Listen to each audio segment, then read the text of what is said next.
আপনি আমি কাউকে ভালোবাসলে আগলায় রাখার চেষ্টা করি, আল্লাহ কাউকে ভালোবাসলে কষ্টের দিকে তাকে নিক্ষেপ করে। আপনি আমি কাউকে ভালোবাসলে ইজ্জত রক্ষা করার চেষ্টা করি, আল্লাহ কাউকে ভালোবাসলে তাকে বেইজ্জতির মালা গলার মধ্যে পড়াই।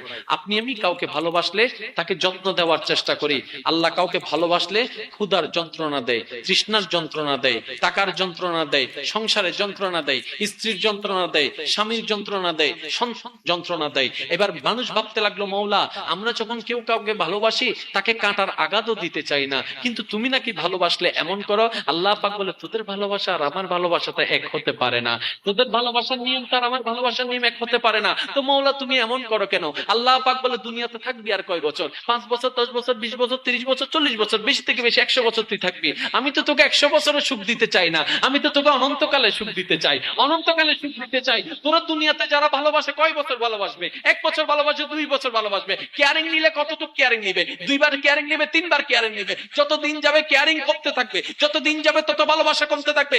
বান্দা একবার আমাকে তো ভালোবাস, মওলা তোমাকে ভালোবাসলে তো কষ্ট বেশি। আল্লাহ পাক বলে, এই কষ্টটাই তো নিয়ামত, এই কষ্টটাই তো নিয়ামত। মওলা কেমন নিয়ামত? বলে যে আমাকে তুমি যদি ভালোবাসো তাহলে মরিয়মের মতো, ঈসা আলাইহিস সালামের আম্মা মরিয়মের মতো কলঙ্কের মালা তোমার গলায় আমি পড়াই দিব, কলঙ্কের মালা গলায় পড়াই দিব। তুমি যদি আমাকে ভালোবাসো ইব্রাহিমের মতো তোমাকে আগুনের মধ্যে ফেলে দিব। তুমি যদি আমাকে ভালোবাসো আইয়ুবের মতো সারা শরীরের মধ্যে রোগ দিয়ে আমি ফালাই রাখবো। তুমি যদি আমাকে ভালোবাসো বিভিন্ন নবী রাসূলের জীবনের মতো তোকে কষ্ট দিব। আল্লাহ তোর লাভটা কি? আল্লাহ তুমি কি দেখতে চাও? কই সত্যিকার ভালোবাসো নাকি ফেক ভালোবাসো সেটা দেখতে চাই। আল্লাহ কিভাবে বুঝবা? আল্লাহ পাক বলে, যতই কষ্ট থাকবে আমার আশিকরা ধৈর্য ধরবে, যতই কষ্ট থাকবে আমার আশিকরা ধৈর্য ধরবে। একজনে এসে বলবে, ও আইয়ুব নবী আপনি কেমন নবী হয়ে গেলেন? আপনি দোয়া করলো আল্লাহ দোয়া শুনে না, কেন দোয়া শুনে না? বলে যে আপনি এরকম নবী হলে এত অসুস্থ কেন?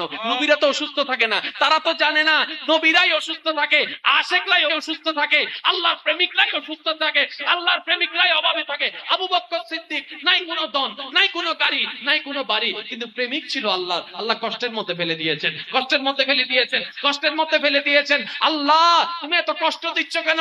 বলে যে যখন তুমি কষ্ট সহ্য করতে করতে ধৈর্যের পাহাড় বানাই ফেলবা, একদিন আগুনের মধ্যে বসে বসে তুমি মুস্কি হাসতে হাসতে পারবে।